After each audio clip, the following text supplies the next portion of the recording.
Izin Buya, Bapak Gubernur, Ustadz Abdul Somad, pergi ke kali si anak darah membawa baju dan juga tikar. Hati kami rasa gembira. Ustadz Abdul Somad ke tanah datar. Sedangnya makan buah alpukat jangan dimakan terburu-buru. Selamat datang Ustadz Abdul Somad, juga selamat pengantin baru.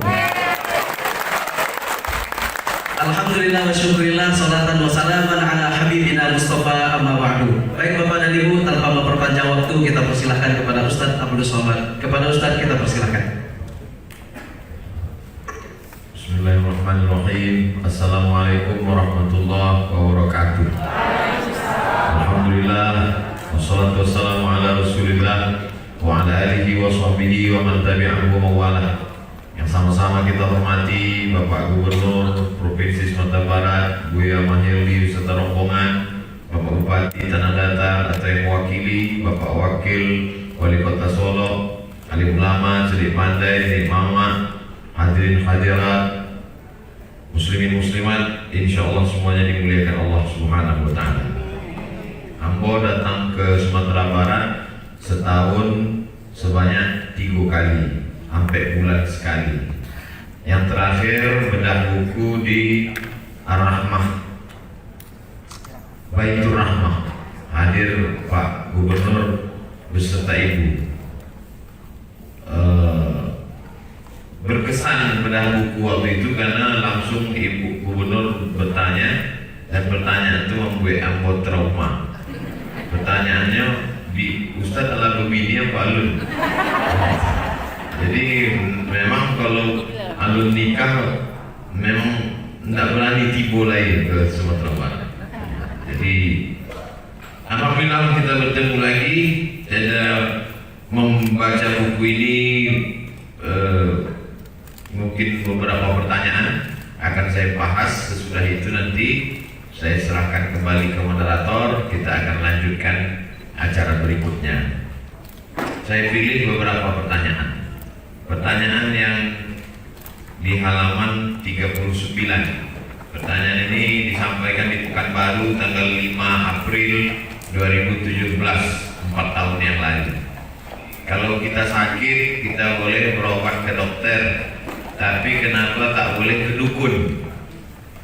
Bisa jadi yang bertanya ini dukun. Nah, kenapa ke dokter boleh? Padahal sama-sama memberikan resep. Kenapa ke dukun tak boleh? Karena dokter itu ada alasan logisnya. Kalau kapsul ini dimakan, obat ini dimakan, ada korelasinya dengan penyakit. Penyakit jantung ini obatnya, penyakit diabetes ini obatnya, penyakit darah tinggi ini obatnya. Sedangkan dukun tidak ada korelasinya sama sekali.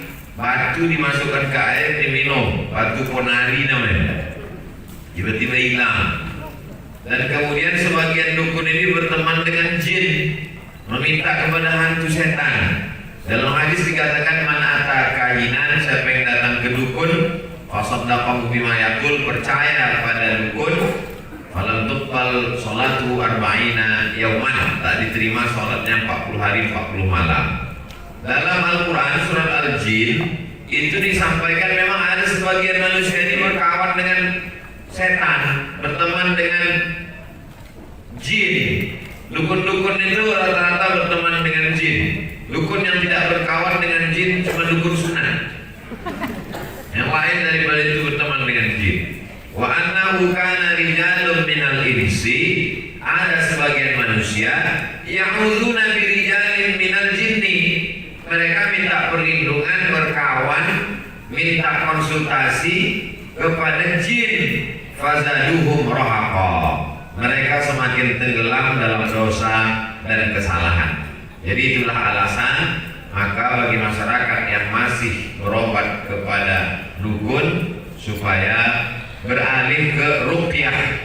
Alhamdulillah di Sumatera Barat banyak ustadz-ustadz kita yang bisa meruqyah sahabat-sahabat kita alumni Mesir, membuka terapi dengan haba sauda. Haba sauda ada hadisnya, al-habatu sauda syifa'un min kulli da. Haba sauda obat dari segala macam penyakit. Madu juga ada hadisnya.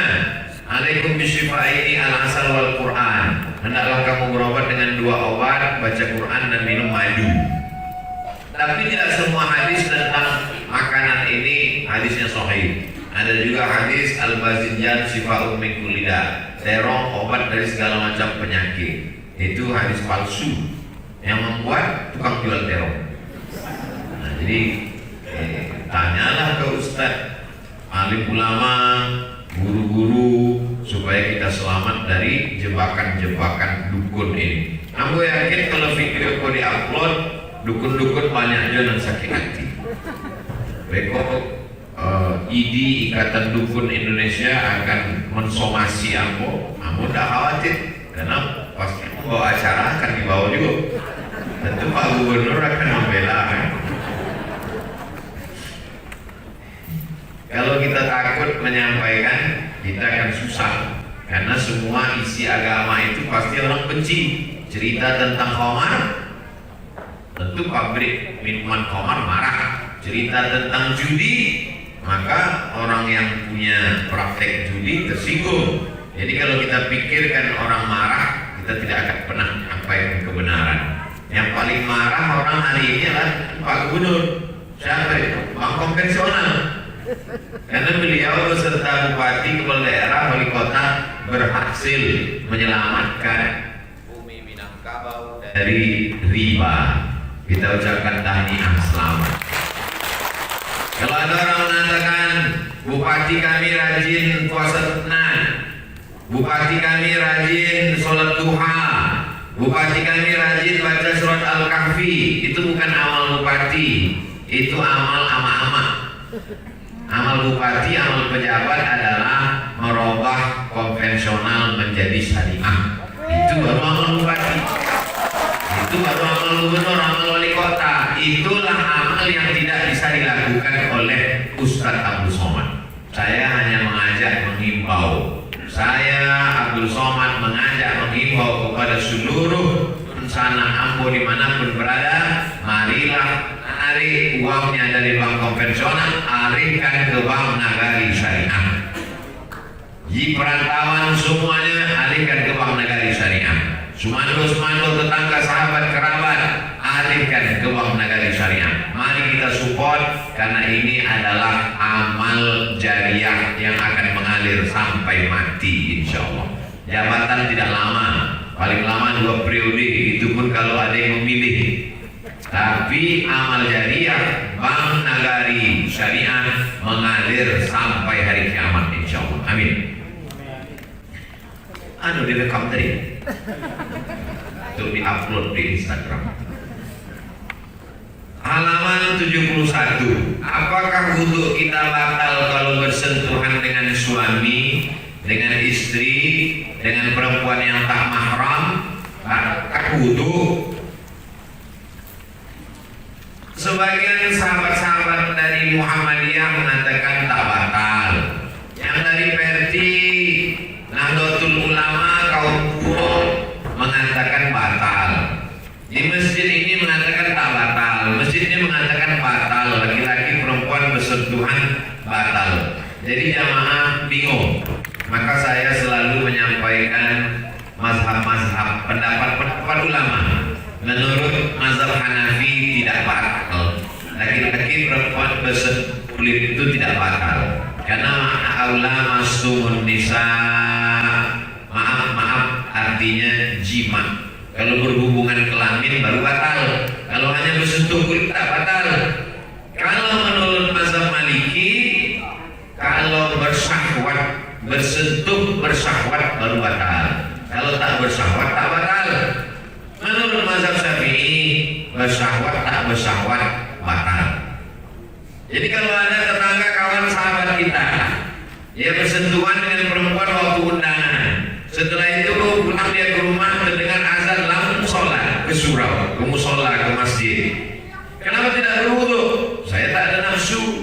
Saya hanya bersentuh, ucapkan selamat, saya tak nafsu. Berarti dia pakai mazhab Maliki. Lalu kemudian saya kalau bersentuhan, saya ulang lagi wudu, saya sholat. Berarti saya pakai mazhab Syafi'i. Jadi pakai mazhab Maliki sah, mazhab Syafi'i sah, mazhab Hanafi karena mazhab Hanafi, Maliki, Syafi'i, Hambali, keempat-empat imam ini ahlus sunnah wal jamaah. Tidak perlu dipertentangkan, tak perlu berkelahi bercakap gara-gara ini. Dikhawatirkan kalau berkelahi antara menyebut yang batal dengan tak batal, galak hendak sembahyang. Jadi bagaimana membahas, tentu membahas masalah fikih dengan kelihat argumentasi dan munaqashah yang panjang itu tidak cukup, hanya selintas. Selalu saya sampaikan supaya dikaji di masjid dari maghrib ke isya, tidak usah panjang-panjang pembahasan, satu kali pembahasan tapi tuntas, selesai, supaya masyarakat dicerdaskan, tidak lagi sibuk dengan khilafiyah, tapi mulai berpikir bagaimana kemajuan umat di masa akan datang, bagaimana di setiap kenegarian berlomba-lomba membuat rumah Quran, rumah tahfiz Quran. Senang kita melihat anak kita tadi hafal amma yang tasa'alun. Nah, itu yang perlu, sehingga kita tidak mampu habis waktu mubazir dibuat membangkit masalah khilafiyah.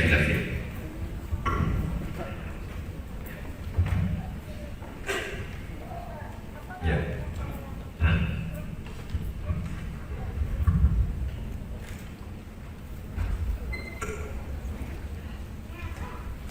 Halaman 93. Bolehkah saat sujud terakhir kita berdoa dalam bahasa Indonesia? Aqrabu ma yakunul 'abdu bi rabbih wa huwa sajid. Orang yang paling dekat dengan Allah waktu sujud. Seandainya Nabi mengatakan orang paling dekat dengan Allah waktu di Makkah, betapa tak adilnya Allah. Karena kita di tanah datar berarti jauh. Allah itu dekat tak bersentuh, jauh tak berjarak. Yang paling dekat waktu sujud, fa'ksilu fihi du'a, perbanyaklah doa waktu sujud. Tapi kalau memakai selain bahasa Arab, maka sholatnya batal.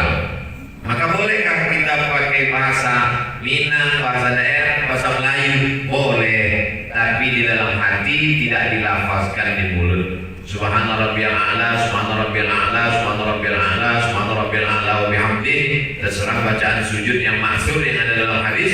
Sesudah itu bacalah doa-doa. Begitu juga sesudah tasyahud, sebelum salam dianjurkan juga membaca doa-doa. Allahumma fir lima qaddamtu wa akhartu wa asrartu wa a'lantu wa asraftu wa ta'lamu bi minni antal muqaddim wa antal muakhir la ilaha illa anta subhanaka inni kuntu minadh dhalimin. Allahumma inni a'udzubika min adzabi jahannam wa min adzabil qabri wa min fitnatil mahya wal mamat wa min syarri fitnatil masiihid dajjal. Allahumma inni 'ala dzikrika wa syukrika wa husni ibadatik. Habis itu mintalah doa-doa untuk kesehatan, untuk anak, untuk keluarga sampai sebelum salam. Tapi kalau bisa doa ini panjang ketika sholat sendiri. Adapun menjadi imam jangan panjang-panjang, beko makmum tobat hitam.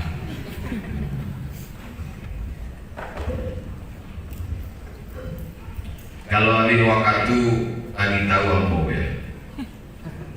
Sebelum ini lagi. Halaman 134. Apakah wajib mengeluarkan zakat emas yang kita pakai? Ibu-ibu tolong jangan tersinggung, karena ini sudah aku pilih tadi sebelum aku mencari ameh ama-ama. Bukan tiba-tiba aku pilih dari tadi lah dilipat. Apakah wajib mengeluarkan zakat emas?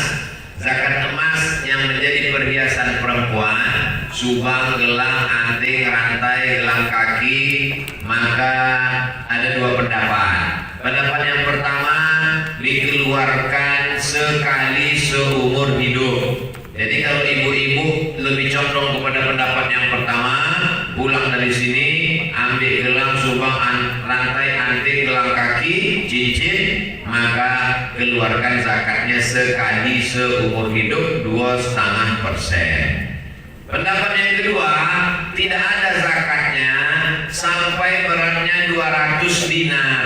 1 dinar itu 4,25 gram. 4,25 gram kali 200 dinar sama dengan 850 gram. 850 gram itu sekilo kurang seon setengah. Jadi menurut pendapat kedua, Kalau belum sampai nisab sekilo kurang seon setengah, 850 gram tidak ada zakatnya. Dari dua pendapat ini Ustaz Somad condong kemana? Aku condong pada pendapat nan patamo. Sebab kalau menunggu pendapat nan kedua, banyak ibu-ibu yang tidak berzakat. Menunggu sekilo kurang seon setengah. Maka pendapat pertama ini dipakai siapapun yang punya gelang, subang, rantai, anting, gelang kaki, cincin, keluarkanlah zakatnya sekali seumur hidup, tidak pakai nisab. Ditentukan beratnya berapa, keluarkan saja 2,5%. 2,5% itu berapa Ustaz? Kalau sejuta berarti 255.000, 25.000.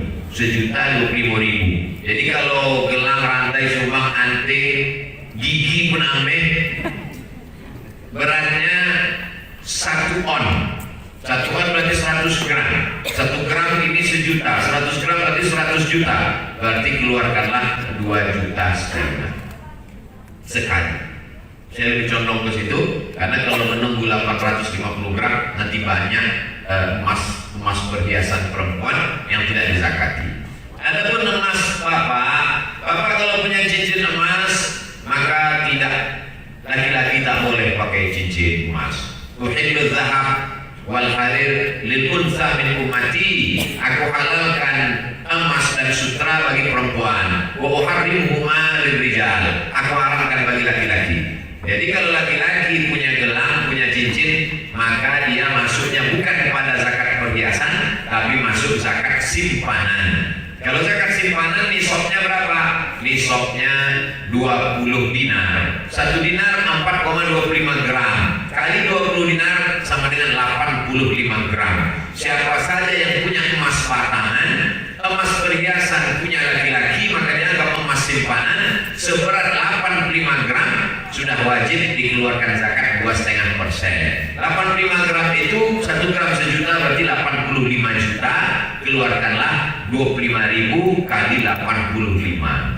Diserahkan ke Basnas Kabupaten Tanah Datar, Basnas Provinsi, supaya disalurkan lebih bermanfaat buat umat. Ini tentang perhiasan. Halaman 139. Bagi seorang laki-laki mana yang harus dinafkahinya, ibunya atau istrinya, sedangkan ayahnya sudah meninggal dunia. Laki-laki yang wajib dia nafkahi, istri, anak, orang tua, mertua kalau tak mampu. Maka tidak boleh dia berzakat kepada orang yang wajib dia nafkahi. Tak boleh saya pergi ke rumah amah, ke abah ambo aginya, iko 5 juta sekaligus zakat ambo, tidak bisa. Itu namanya sekali dayung 2-3 pulau terlampau. Laki-laki tidak boleh memberikan zakat pada orang yang wajib dia nafkahi. Yang wajib dinafkahi laki-laki itu istrinya, anaknya, ibunya, ayahnya, mertuanya. Saudara kandung tak wajib dinafkahi, tapi dia tolong, maka boleh berzakat. Laki-laki tidak boleh berzakat ke istrinya karena istrinya wajib dia nafkahi, tapi istri boleh berzakat ke suami. Mana tahu ibu bisnismen, suaminya tak ada pemasukan, maka dia boleh berzakat. Udah dikozakan ambo dan macam-macam. Lalu bagaimana dengan istri dan ibu tadi? Sesuailah dengan kebutuhan mereka masing-masing. Tidak ditetapkan angka nominal persentase, diagak-agaklah. Wa asyiruhunna bil ma'ruf. Bergaulilah mereka dengan ma'ruf. Ma'ruf diambil dari kata urf. Urf artinya tradisi di situ. Kalau tradisi di tanah datar belanja seorang istri misalnya 10 juta atau 5 juta atau 3 juta, maka bil ma'ruf yang dipakai standar di daerah itu. Jangan yang dipakai standar perempuan di Korea Utara. Karena lain daerah, lain Padang, lain Belalang, lain Lubuk, lain ikannya, lain daerah, lain keperluannya. Halaman 145. Jika kami berpuasa padahal umur kami belum akil balik, lantas pahalanya untuk siapa? Untuk orang tua. Pahala mendidik anak-anak. muru auladakum bis shalah, suruh anak kamu salat, wa hum abna'u sab'an sinin, umur mereka 7 tahun, wadribuhum fil asrah, pukullah umur 10 tahun, wa farriquhum fil madaji, pisahkan tempat tidurnya, maka orang tua dapat pahala. Nanti setelah anak akil balik, pahalanya anak dapat pahala, orang tua pun tetap dapat. Orang tua kenapa dapat? Man dalla ala khairin falahu mithlu ajri fa'ilihi. Siapa yang menunjukkan kebaikan, maka dia dapat pahala yang sama. Usahakan ibu-ibu, uni-uni, ama-ama mengajarkan wudhu ke anak, mengajarkan alif bata al-fatihah ke anak, supaya apa? Supaya setiap inyo sholat, inyo membaca Quran, pahalanya mengalir ke awak guru. Dan pertama mengajar alif bata, alif yati, alif bawah ini depan, alif dua yati, alif depan pun ama ambu. Dan pertama mengajarkan ambu Quran dari al-fatihah sampai ke anas ama ambu. Jadi sampai kini pahalanya tetap mengalir. Jadi banyak orang menganggap kami kau bukan ustazah, tidak profesor, doktor, bukan buya, bukan alim ulama. Jangan berkecil hati, ajarkan anak-anak kita, maka dia tetap menjadi amal jariah. Terang alam kubur, lapang alam barzakh. Halaman 155. Apakah kita mendapat pahala juga jika kita mengganti puasa orang tua kita? Man mata syaponan mati, wa alaihi siyamun, punya utang puasa, soma'an waliyuhu, maka ahli warisnya wajib menggantikan puasanya. Tidak ada ikhtilaf di antara ulama tentang wajib menggantikan puasa orang tua. Ama awak waktu mengandung indah puasa 3 tahun. Tahun pertama waktu mengandung, tahun kedua menyusukan, tahun ketiga menyusukan 2 tahun. Tahun keempat ini akan puasa, adik awak pula muncul. Bayangkan itu banyak utang puasa. Maka saya tidak hanya sekedar menceramahi orang. Saya tanya almarhumah ama ambo, amak baragi puasa amak tinggal, ambo lah belajar, tu ganti. Maka setiap hari Senin, Kamis nyu puasa dengan niat qadha. Perempuan yang puasa hari Senin, hari Kamis dengan niat qadha, maka ia dapat 2, qadhanya lunas dan dapat pahala puasa sunnah. Ama ambo umur 71 tahun, meninggal hari Senin, habis makan sahur dalam keadaan puasa sunnah. Tapi ambo nak maksanya, kalau ama tidak sanggup puasa, ambo bayarkan fidyah. Enggak, ambo kuat puasa. Sehat, tidak pernah sakit, sehat walafiat. Jadi ibu-ibu bagus puasa sehat sekaligus mengqadha puasa yang lain. Ditulis, yang belum lunas tulis punya hutang puasa sekian hari. Ketika meninggal, maka anak memanggil adik uni budak sadonyo datang ke rumah, adonan kan awak bagi-bagi. Disangkonya bagi tanah, bukunya lagi hutang puasa. Apakah ketika hutang puasa ini dibagi, anak yang melaksanakan itu dapat pahalanya? Dapat, termasuk bakti dia kepada orang tua. Wa dainullah haqqu an yuqda, hutang kepada manusia banyak orang takut tak terbayar, hutang kepada Allah. Betapa banyak anak-anak ketika melepas jenazah orang tua, tetangga, sahabat, kerabat, antek tolan, siapa saja yang ada sanggup hutang kepada orang tua kami, silakan datang. Hutang kepada Allah dia tak peduli, padahal hutang kepada Allah lebih wajib untuk ditunaikan. Halaman 163, 3 menit lagi.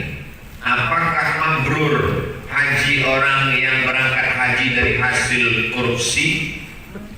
Labbaik Allahumma labbaik, labbaik Allahumma labbaik. Dijawab oleh malaikat, la labbaik wa la sa'daik. Kau tidak dapat panggilan haji. Kenapa tidak dapat panggilan? Zaduhu haram, karena berangkat dengan duit haram. Innallaha thayyibun, Allah maha suci. La yaqbalu illa thayyiban, Allah tidak menerima kecuali yang suci-suci saja. Wa anfiqu, pakailah hartamu min thayyibat, yang baik-baik. Berapa banyak orang Minangkabau yang hajinya tak diterima karena berangkat dengan uang riba, tapi setelah 2021 selamat dari riba karena bank syariah, bank nagari syariah. Amin. Yang iklan tiap 15 menit sekali.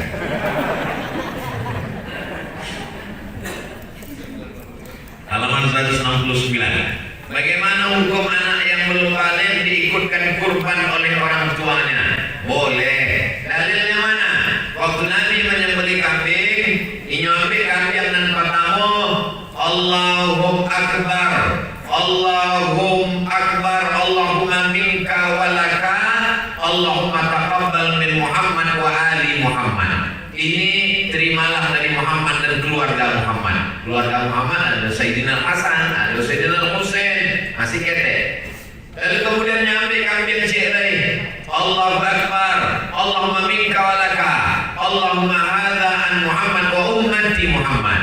Itu menunjukkan boleh berkurban untuk orang yang masih hidup. Iko sapi 2,5 juta untuk ambo, 2,5 juta untuk bini ambo, 2,5 juta untuk anak ambo, 2,5 juta untuk menantu ambo, 2,5 juta untuk cucu ambo. Boleh. Adapun orang yang berkurban 1 ekor kambing untuk 1 keluarga, itu kurban kelas ekonomi. 1 ekor lembu 7 orang VIP. Yang kelas paling hebat yang dilakukan Nabi waktu haji wada, inyo surang 100 ekor unta. Itu yang paling mantap. Masuk surga VVIP bersama Pak Gubernur. Terakhir juga. Apakah membaca Yasin beramai-ramai di rumah itu termasuk bid'ah? Halaman 177. Iqra'ul Quran, bacalah Quran. Fa innahu ya'ti yaumil qiyamah, Quran akan datang pada hari kiamat. Syafi'an li ashabi, dia datang pada hari kiamat memberikan syafaat pada orang yang membacanya. Surat Yasin itu Quran apa tidak Quran? Quran. Jadi membaca Yasin elok. Yang tidak elok itu sumui duit membaca Yasin. Seolah-olah tidak ada surat dan lain. Ambo termasuk tidak setuju kalau selamanya pengajian ibu-ibu baca Yasin. Tapi Ambo tidak melarang mereka baca Yasin. Ibu-ibu, kita baca Yasin, tapi kita robah, kita baca tafsir surat Yasin. Khatam. Tafsir surat Yasin khatam di Masjid Syakirin. Sesudah khatam tafsir surat Yasin, pertemuan ini kita pindah ke tafsir surat An-Naba juz 30. Khatam juz 30. Habis itu Ambo pun tidak datang lagi. Jadi tidak jual ceramah sampai lagi. Jadi begitu cara Ambo untuk memperbaiki masyarakat. Jadi kalau kita tidak senang dengan tradisi masyarakat, kita isi dengan pertemuan ini kita tidak baca Yasin lagi, tapi memperbaiki tahsin. Selama itu baca bersama-sama, tapi membaca bersama itu kata Imam Ibnu Taimiyah dalam kitab Majmu' Fatawa, namanya qiraatul idarah. Qiraatul idarah itu baik dengan syarat bacaannya kualitasnya sama. Tapi kalau bacaannya tak sama makruh, karena yang bacaannya tak bagus dia tidak sadar. Disangkonya bacaannya elok juga, sebabnya tidak mendengar suara ini. Bersama-sama Yasin wal Qur'anil Hakim innaka laminal mursalin. Dia tidak dengar suara ini. Padahal bacanya salah. Rupanya waktunya baca tidak lo yang Arab jadi baca. Ya asin gitu. Ini baca Latin. Nah, oleh sebab itu diperbaiki tahsin bacaan baru baca bersama. Kalau tidak baik bacaannya makruh hukumnya. Rubah kali Quran wal Quran yal'anu. Berapa banyak orang baca Quran dilaknat Quran karena panjang pendek, mat, idgham, ifa, qalqalah, gunnah, bilawannah tak tepat. Alhamdulillah bumi Minangkabau banyak para qori-qori internasional, banyak juara-juara memperbaiki bacaan Al-Quran. Demikian, mohon maaf saya kembali ke moderator. Wassalamualaikum warahmatullahi wabarakatuh.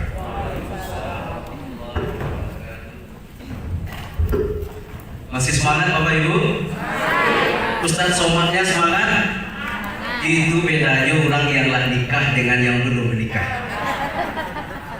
Semangat Ustadz Somatnya Bapak Ibu setelah menikah baca dia. Bapak Ibu coba kita lanjutkan dengan pertanyaan. Bapak Ibu bebas bertanya apa saja sesuai dengan kepatutan dan kelayakan serta tetap menjaga protokol kesehatan. Untuk memuliakan Bapak Gubernur kita, Bapak Ibu, mohon izin kita berikan kesempatan bertanya kepada Bapak Gubernur untuk kesempatan yang pertama. Kemudian pertanyaan yang berikutnya ibu-ibu 2, bapak-bapak 2. Bapak Gubernur dulu Ibu ya. Bisa kita bersabar sebentar kepada Bapak Gubernur, kita persilakan.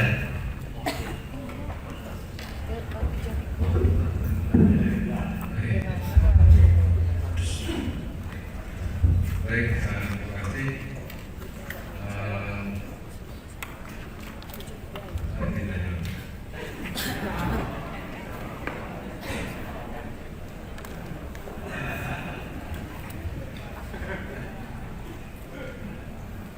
Jadi saya besok tadi pertanyaan kaitan dengan versi ya. Jadi dengan waktunya, soalnya saya sudah sepakati di Pangandaran itu ada unit usaha syariah. Dan kemudian jadi undang-undang perbankan, maka nggak boleh berlabuh. Asalnya keinginan awalnya itu memisahkan, tapi secara kemampuan modalnya tak mencukupi. Nah, sehingga berubah menjadi pilihannya adalah konversi ke masyarakat. Nah, pertanyaannya Ustaz, kini lahado bagi awak seorang muslim, kira-kira lahado pilihan masyarakat, kira-kira apa sikap awak seorang muslim ya di dalam menjalankan menyikapi setelah dipilih. Kalau dulu ada kita masalah, kita ada pilihan. Akhirnya apa sikap yang harus kita pilih bagi seorang muslim. Terima kasih, Buya. Alladzina ya'kuluna riba la yaqumuna illa kama yaqumul ladzi yatakhabbathu syaitanu minal mas. Orang yang makan riba nanti kalau bangkit dari kubur waktu hari kiamat, bangkitnya seperti orang yang kerasukan setan. Kalau pernah awak mencari orang yang diruqyah, kerasukan setan, kerasukan jin, begitulah mereka yang tetap juga di konvensional makan riba. Yang kedua, uang riba dibelikan sepiring nasi, katupek gulai paku, berubah menjadi setetes darah. Setetes darah berubah menjadi daging. Ayu malah min nabata min haramin. Setiap daging di mana tumbuh dari yang haram, fannaru aulabi, tempatnya api neraka jahanam. Yang ketiga, kita doakan anak kita soleh menghafal Quran, tapi doa kita tertolak. Kenapa tertolak? Mat'amuhu haram, makanannya haram. Masrabuhu haram, minumannya haram. Malbasuhu haram, pakaiannya haram. Wa ghudhiya bil haram, anak-anak yang tulus, yang hijau, yang suci bersih, bukan kenakalan remaja, kenakalan orang tua, karena menyebabkan yang haram kepada anak-anak. Yang keempat, nasiyatin, kadibatin, khati'ah, ubun-ubun, penipu, pembohong, pembuat dosa. Yang berdosakan mata, yang berdosakan telinga, yang berdosakan lidah, yang berdosakan tangan. Kenapa disebut ubun-ubun? Karena setiap darah dari jantung yang datang dari mulut masuk ke jantung, dari jantung naik ke otak, maka isi otak kita menjadi hitam gelap, nasiyatin kadibatin khati'ah, gara-gara riba. Jadi orang yang dulu tidak ada pilihan, mungkin dia terdesak, satu-satunya yang ada konvensional, ada unit syariah terbatas. Sejak konversi dari bank konvensional ke bank nagari syariah, tidak ada lagi alasan bagi orang Minangkabau. Kalau beberapa waktu yang lalu masih ada beberapa pegawai yang bertanya ke saya, Ustaz, saya mau resign mau keluar, takut riba. Aku jawab, jangan keluar dulu. Insya Allah kau dalam proses, insya Allah kau goal bisa menjadi syariah. Tapi kami tak tahan nanti masuk neraka. Yo tahan-tahan kan selama bulan dulu. Jadi kau masuk neraka ya? Yo tak angin-angin mana antara dunia. Alhamdulillah, kabar gembira. Semua orang beriman yang takut kepada riba, insya Allah. Orang hanya boleh memilih yang haram kalau pilihannya dua, mati atau makan babi. Itu baru dia boleh. La tulqu bi aydikum ila tahlukah. Jangan kau jerumuskan dengan dirimu sendiri ke dalam kebinasaan. Tapi kalau pilihannya sekarang sudah ada syariat, tidak ada alasan di hadapan Allah Subhanahu wa taala. Masyarakat Minangkabau, masyarakat yang ada di perantauan, maka dia mesti saat ini juga mengalihkan ke Bank Nagari Syariah. Wallahu a'lam bishawab. Ustaz, ini ada hoax ini Ustaz. Kabarnya Ustaz Abdul Somad meninggal. Saya tengok masih hidup. Nah, ini menarik ini Ibu dan Bapak. Maka sebelum bertanya Bapak dan Ibu, ada pantun untuk kita semua. Membeli semangka lalu dibelah, warnanya merah mereka. Kita buka pertanyaan dengan bismillah. Semoga pertemuan kita membawa berkah. Dua pertanyaan untuk ibu-ibu, tunjuk tangan. Satu yang di bawah hitam, dua yang di depan. Bapak-bapak, satu yang di sana, dua yang di depan. Oke, silakan Ibu. Yang mana nih? Ini. Di bawah hitam. Langsung to the point pertanyaannya Ibu. Bismillahirrahmanirrahim. Terima kasih moderator atas kesempatan sore ini. Mengenai saran tadi, kami sebagai BPS mungkin di rumah tak mungkin ada uang cash untuk di rumah. Jadi kami pinjam ke mandiri sana. Apakah itu sudah sesuai dengan ketentuan syariah yang sebenarnya? Yang kedua tentang hutang ibadah tadi Ustaz. Mengenai hutang ibadah, mungkin saya sendiri atau orang tua sholatnya, puasanya, jadi saya mendengar YouTube-nya Ustaz bahwasanya sholat dan puasa orang tua dan kita waktu zaman dulu harus kita bayar sebelum meninggal. Apakah itu di YouTube itu dan sudah saya jalankan untuk beberapa tahun ini. Saya doakan untuk orang tua saya dan sholat yang sebelum ini tertinggal waktu zaman jahiliyah. Terima kasih Ustaz. Assalamualaikum warahmatullahi wabarakatuh. Waalaikumsalam warahmatullahi wabarakatuh. Ustaz Tengku Zulkarnain sebelum meninggal itu diisukan dulu meninggal. Sesudah itu barunya meninggal. Kemudian Ustaz Lutfi Fatullah, ahli hadis yang di Jakarta, itu pun diisukan dulu meninggal. Sesudah itu baru meninggal. Aku sudah diisukan 2 minggu, lalu meninggal. Nah itu kemarin pembicaraan di Zoom acara Jakti, jaringan alumni Timur Tengah. Mereka screenshot, mereka kirim ke WhatsApp Ambo. Ustaz Fulan diisukan meninggal. Ustaz Fulan diisukan meninggal. Wa'amlah diisukan, berarti tidak lama oleh sih. Tapi andai meninggal Ambo rasanya tidak terlalu sedih karena sudah mendengar kabar gembira beralih ke Bank Syariah. Jadi itu Ambo tidak penasaran. Lah nikah dia.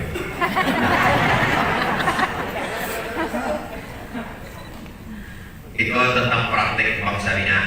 Ambo tidak bercerita tentang definisi prakteknya langsung.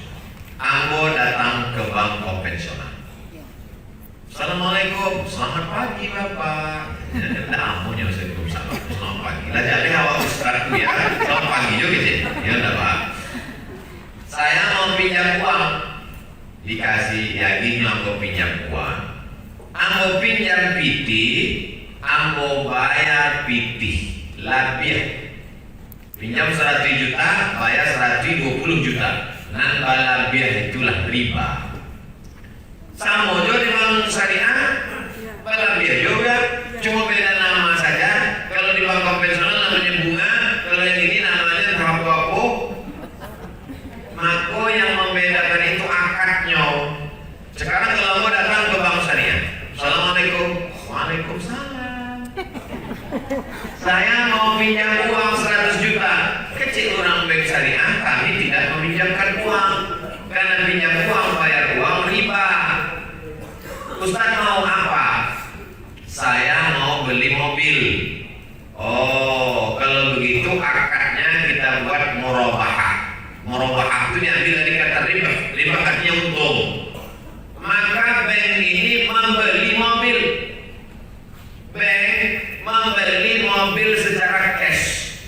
Bank membeli mobil secara cash. Sesudah itu mobil itu dijual ke Ambo secara cicil. Harganya lebih dari harga cash. Maka di situ ada keuntungan. Untung itu bahasa Arabnya riba. Maka menjual dengan mengambil keuntungan nama akarnya murabahah. Jadi tidak riba. Pernah di zaman Nabi melakukan praktek beli cicil. Pernah ada budak hamba sahaya namanya Barirah.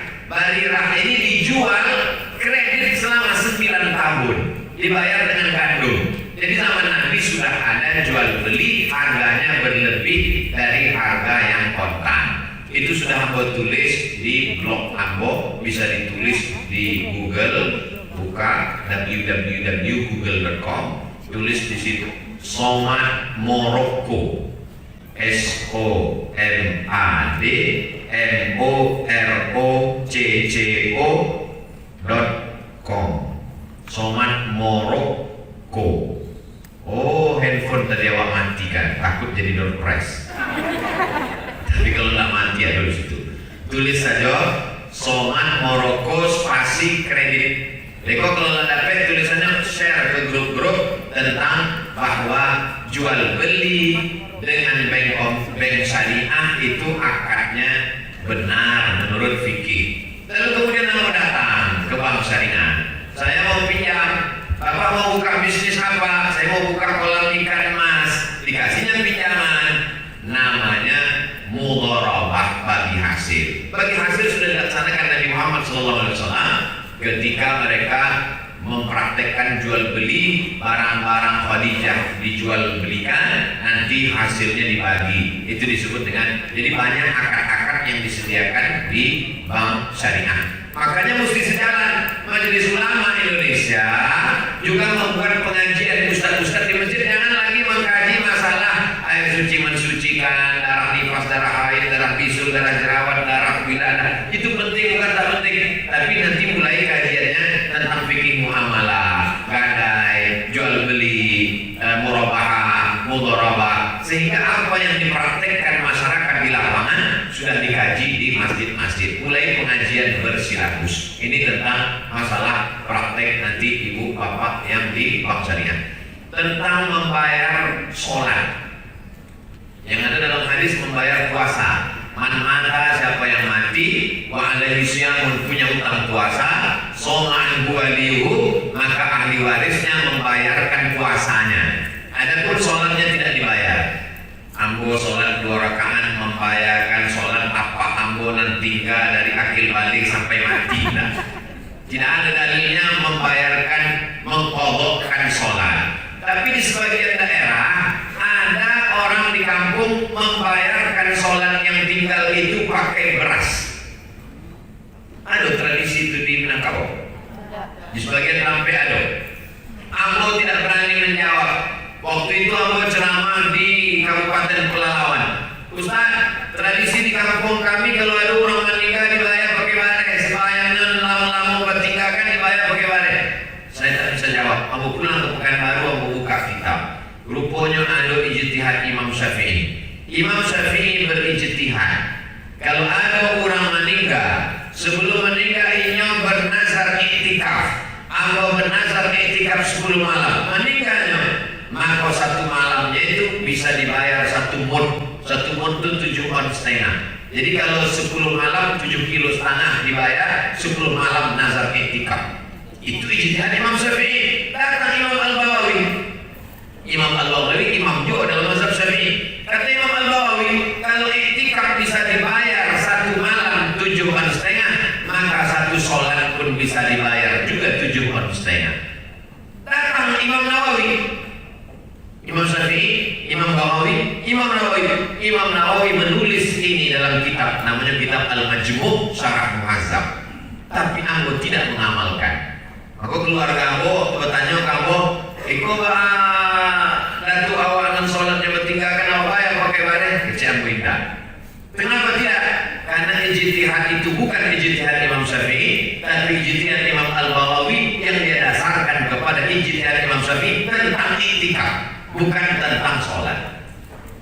Bukan dari hadis, tapi dari ijtihad Imam Syafi'i. Maka dan ambo tidak melaksanakan itu bukan ambo melawan imam, ambo khawatir beko anak-anak muda indah sholat. Waktu awak tanya, wah enggak sholat, padahal banyak ambo siapkan.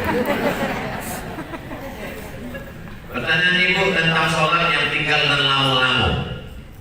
Baru bertobat tahun 2021. Akhir balik 2000 balik. Berarti 10 tahun tinggal sholat. Adalah barangkali sholat ya sebelum membuat tobat kok. Sholat apa? Idul Fitri sama Idul Adha. Bahwa hukum sholat dan tinggalkan itu sepakat 4 mazhab. Mazhab Syafi'i, mazhab yang paling tua Hanafi, nomor 2 Maliki, nomor 3 Syafi'i, nomor 4 Hambali. Sepakat 4 mazhab, sholat dan tinggal itu diqadha. Makanya ada sholat ketiga, nang pertama adaan, nang kedua qadhaan, nang ketiga i'adatan. Praktek pelaksanaan qadha itu dilaksanakan setiap selesai sholat fardu qadha sekali. Jadi habis sholat fardu maghrib qadha sekali, habis fardu isya qadha sekali. Kalau khawatir qadha di masjid dicari yang kurang, qadha di rumah. Kalau khawatir direkam ulang di uploadnya, qadha nih di sini. Tapi ada ustaz kami menyambut tidak perlu diqadha, cukup istighfar saja.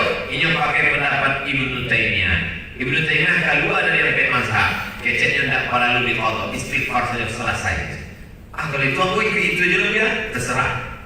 Tapi aku berpegang kepada empat mazhab. Kalau ingin tulisan detail tentang itu, tulis saja di Google qadha salat nan tinggal Ustaz Sarwan. Ustaz Sarwan LC ada menulis tentang dalil 4 mazhab tentang mengqadha salat dan tinggal-tinggal itu. Tapi, maka perlu dibuat tapi. Jangan gara-gara bisa diqadha lalu awak meringankan. Ibu hendak salat, qadha aja, kan bisa. Man taraka sholata muta'ammidan, siapa yang meninggalkan salat secara sengaja, faqad kafara jihara, kafirlah ini secara nyata. Allahu a'lam. Silakan Ibu Dokter. Fokus saja Bu ya pertanyaannya Bu. Bismillahirrahmanirrahim. Assalamualaikum warahmatullahi wabarakatuh. Yang kami hormati Pak Gubernur, kami muliakan Bapak Ustaz Somad. Pertanyaan tentang warisan langsung saja Pak. Apakah orang tua kita tetap menanggung hutang yang sudah meninggal, ibu dan ayah kami, yang dia belum meninggalkan warisan berupa rumah, tetapi sampai hari ini rumah belum dapat kami jual karena sesama ahli waris belum tidak dapat melakukannya karena ada pertentangan sekalipun sudah ada putusan pengadilan nikah, pengadilan negeri, pengadilan agama negeri.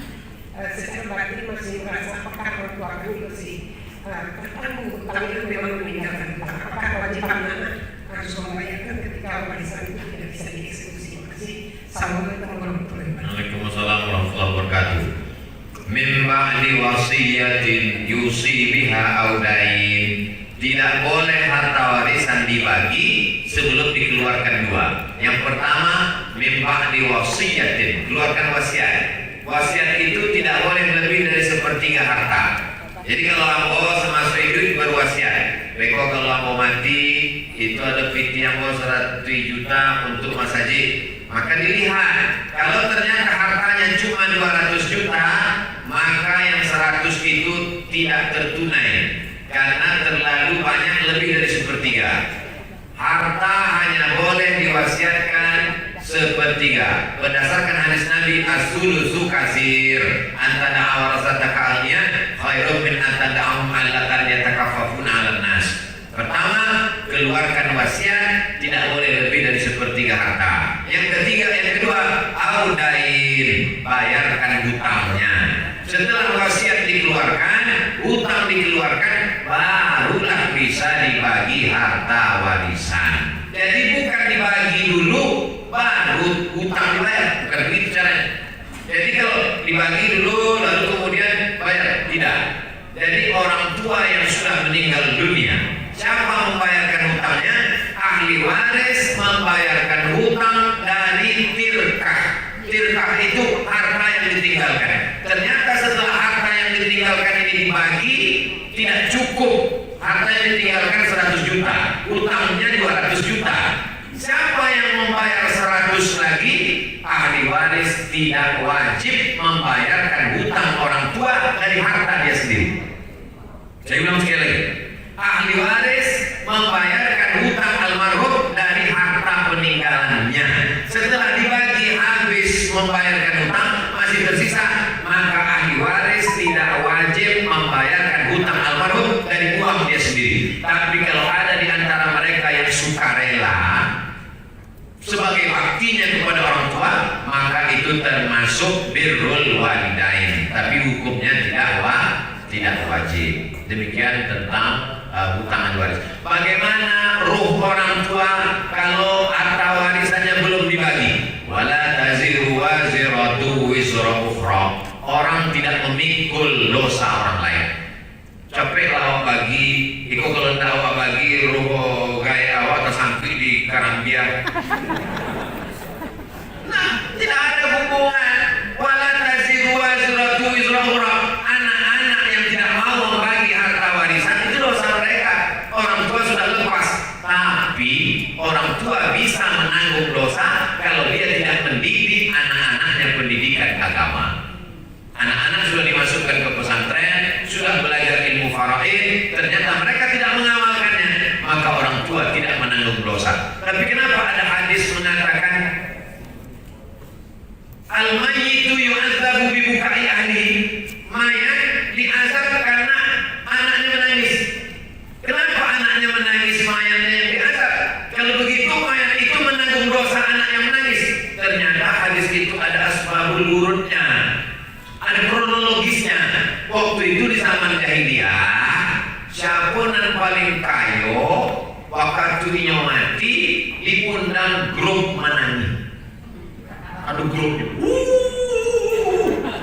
Maka sebelum matinya meninggalkan pesan, beko kalau apa mati undanglah grup dan paling tarik tangannya. Maka gara-gara dia meninggalkan wasiat mengundang grup, itulah azabnya ditimpakan ke dia. Ada sebabnya, bukan tak ada sebab. Jadi kalau ada anak menangis, meraup meratap mencakar dinding, maka orang tua tidak memikul dosa anak selama dia sudah didik anaknya dengan pendidikan yang baik. Wallahu a'lam. Silakan. To the point, Ustaz.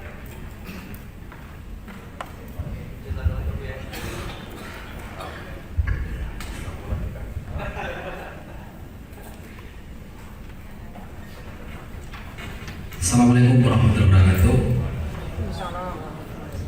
Sembari mengiringi Pak Gubernur berjalan keluar, langsung saja di pertanyaannya masih berkaitan dengan persoalan bank konvensional dan bank syariah, Ustaz. Kalau kita ketahui dari beberapa literasi, bahwasanya bank konvensional ini pada tahun 1976 sudah diharamkan di Mesir yang dipimpin oleh Syekh Muhammad Farad Al-Ansuri.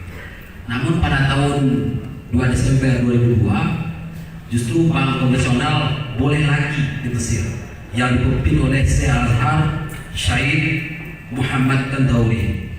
Pertanyaannya, Ustaz, kalau kita lihat dari pelaksanaan bank konvensional dan bank syariah pada hari ini, di mana kita pernah melakukan kedua-duanya hampir mirip dan hampir sama.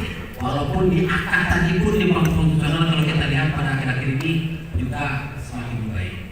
Dan yang paling parahnya kalau kita lihat, walaupun di bank syariah, kadang-kadang begitu kita telah beberapa bulan, hukumnya tetap sama yang mereka lakukan. Ini gimana? Itu satu.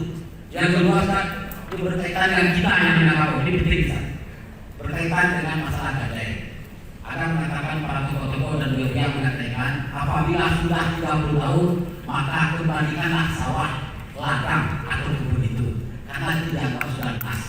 Sementara pada hari ini dalam praktek masyarakat kita lihat malah tokoh-tokoh ada yang notabene adalah ulama, ada yang Mesir justru tidak kembalikan. Bagaimana hukumnya, Ustaz? Terima kasih. Assalamualaikum warahmatullahi wabarakatuh.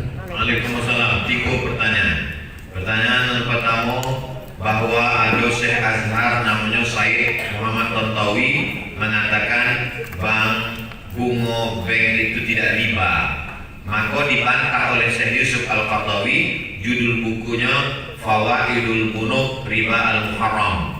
Jadi buku itu di halaman terakhirnya tanda tangan ulama-ulama Al-Azhar membantah fatwa Syekh Muhammad Said Qaradawi bahwa mereka mengatakan bunga bank konvensional riba tidak setuju. Kenapa Grand Syekh Azhar memfatwakan boleh? Tekanan politik dari rezim Husni Mubarak.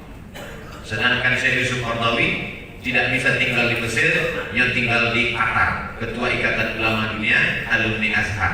Jadi fatwa itu tendensius, ada unsur tekanan politik dari rezim Husni Mubarak dulu. Itu tentang pertanyaan fatwa yang politis itu sudah dibantah oleh Syekh Yusuf Qaradawi. Buku itu sudah diterjemahkan ke dalam bahasa Indonesia, judulnya Bunga B Riba, Bunga B Konvensional Riba, Syekh Yusuf Al-Qaradawi. Pertanyaan yang kedua, kalau awak menabung di bank konvensional ada denda, terlambat membayar denda, kemudian di syariah juga ada denda, kalau itu sama aja riba. Perhatikan baik-baik. Di bank konvensional, kalau terlambat awak membayar, maka dendanya itu dijadikan sebagai gaji. Sedangkan di bank syariah, kalau terlambat, di bank syariah juga ada punishment, ada hukuman. Tapi duit kelebihan karena terlambat denda itu tidak dijadikan sebagai gaji, tapi diserahkan untuk masalih ammah. Masalih ammah itu kepentingan umum, untuk membangun pondok pesantren, membangun masjid, membangun jembatan, tidak dinikmati person pribadi orang, tapi untuk masalih ammah, kepentingan umum. Karena kalau tidak ada hukuman punishment, orang tidak akan. Nah, jadi di situ letak perbedaan. Kemudian tentang masalah gadai, ambo perlu uang 100 juta, lalu kemudian ambo gadaikanlah sawah ambo ke Al-Mukarram. Ustaz iko surat sertifikat sawah ambo, lalu kemudian ambo pinjam 100 juta. Maka selama sawah ambo dipegang oleh Buya, inyo ambil padinya, inyo ambil hasilnya, kullu qardin jarra naf'an fahuwa riba. Setiap pinjaman kalau mengambil manfaat, maka manfaatnya itu riba. Ulang sekali lagi, kullu qardin, setiap pinjaman, jarra naf'an, mengambil manfaat dari pinjaman itu, maka manfaatnya itu riba. Jadi yang benar menurut syariat Islam, kalau ambo pinjam, maka hasil padinya ambo kumpul untuk membayar. Karena kalau hasilnya diambil oleh Buya, maka seumur hidup ambo tidak akan bisa membayar. Maka muncullah yang kaya makin kaya, yang miskin makin miskin. Ambo terlilit utang, akhirnya lama-lama habis, tidak bisa dikembalikan lagi. Imam Hanafi sedang kepanasan. Di mukanya ada pohon rindang. Orang heran, Imam Hanafi, aku sedang kepanasan, mangan tak benaung di bawah pohon rindang. Akhirnya Imam Hanafi, ambo takwid benaung di bawah pohon rindang itu riba, sebab nan punya pokok kayu kau meminjam piti ambo. Kisah itu ada dalam kitab Ar-Risalah Al-Qusyairiyah, kitab tentang tasawuf. Begitu halusnya orang tasawuf sampai benaung di bawah pohon yang rindang, punya orang dan meminjam pitinya, punya tidak mau. Sebab apa? Sebab mengambil manfaat dari teduhnya di bawah pohon itu pun dianggap sebagai riba. Jadi riba bukan cuma piti, bukan cuma buah padi, bukan cuma buah kelapa, bernaung di bawah atapnya pun. Maka kalau kita minjam uang, kita dipinjam orang, jangan selalu bertamu ke rumah dia, kita khawatir minum teh manisnya itu pun bisa menjadi riba. Kecualinya memang biasa ngaji teh manis, sesuatu yang tak biasa maka riba. Ambo bertamu ke rumahnya, diaginya air putih. Bertamu ke rumahnya, diaginya air mineral. Tiba-tiba sesudah pinjam piti ambo, keluar bandrek, riba. Kenapa? Sebab teh talu apa itu keluar, dia meminjam piti. Kalau tak ada piti itu tak keluar teh talu, air putih keluar. Sesuatu yang tidak biasa maka riba. Wallahu a'lam. Silakan Ustaz. Saburan. Sudah poin Ustaz. kasih waktu yang diberikan untuk menanyakan semisal masalah bisa nggak dukun ini kita tafsirkan lebih daripada kata-kata dukun gitu. Ulang lagi. Bisa nggak kata-kata dukun kahin ini yang kita terjemahkan dalam buku? Oke.